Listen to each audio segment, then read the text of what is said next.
So I need your help with this discussion, because to this day I still don't understand why bronze and watches are combined together, why this material is chosen over others. And I will address it from both sides of the coin. I'm not going to be focusing entirely on the negative. What I can do is talk more about the manufacturing side of things and bronze as a material, and just why it doesn't make sense to me personally. But on the flip side, I can understand its aesthetic quality, and we'll talk about the Wabi-Sabi side of things too. First off, what makes this material great, and what I've seen how it is used and implemented with a lot of watches nowadays, is it acts as a very good counter material to something like stainless steel. It looks just like a matted rose gold if you pair it off correctly, and that can create an amazing effect. We see Oris divers, for example, other watches in the Panerai family. Some brands really know how to use this material the right way, and Oris might be the perfect brand to discuss, because they seem to be using it more and more with their pieces.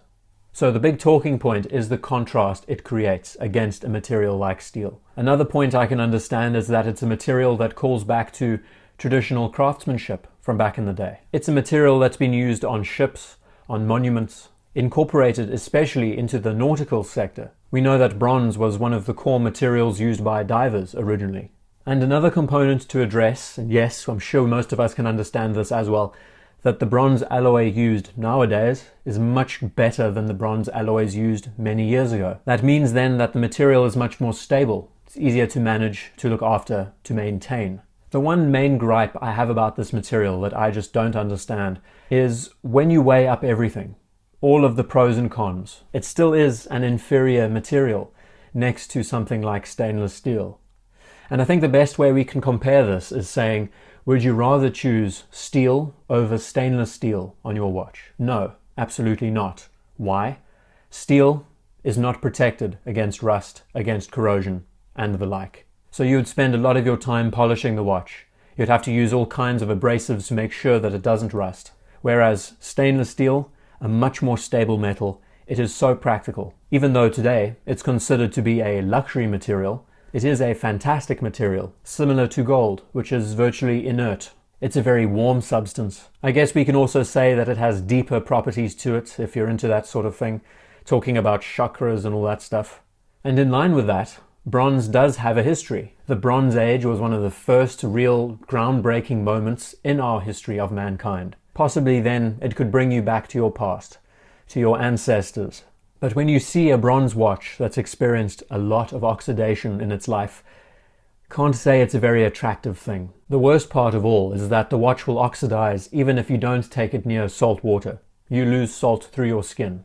So technically, just you wearing the watch is going to corrode it over time. Then there's the smell, that rusted tang that sticks to every surface. The smell gets all over your hands. You'll never be able to wash it off. And even after polishing a bronze piece, it will still carry that aroma around it. What I find even more peculiar is that some brands, like Panerai for example, really enjoy the idea of using bronze on their watches. Now there's no question that these models do suit the bronze finish because it is a very old school model. I think of all the watches in the dive category, this one definitely pairs with bronze extremely well. Because we can imagine that 1930s era divers were wearing full bronze suits, so in that way, it ties in very well. The real counter-argument to this discussion is talk about wabi-sabi, Japanese expression, which highlights the appreciation towards lack of perfection, that sometimes you can't get everything right. And this effect is something clearly expressed through pottery and ceramics. If any of you know about glazing and that process, we know that nothing is ever really planned, and the real joy is experiencing what happens when oxides react in a fire. This effect is similar to that.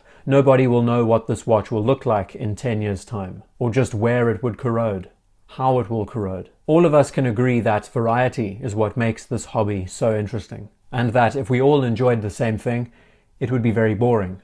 So, I'm not trying to bash the material, I just don't understand it fully. And yes, we can accept that the effect of patina is a very interesting subject, one that has been discussed often and enough. Many people pay small fortunes to experience patina on original watches. And aesthetically, I think most of us can understand the appeal. I guess in the end it's questioning just how far you want your watch to go. Do you want it to look like it's been recovered from a sunken vessel? Would you rather that the watch just displays a finish that has seen a good life, a great amount of wear and abuse, but doesn't necessarily portray all of that age through oxidation? It's another one of these subjects that is very divisive, and to this day I still do not understand the use of bronze on a watch and just why it was chosen in the first place.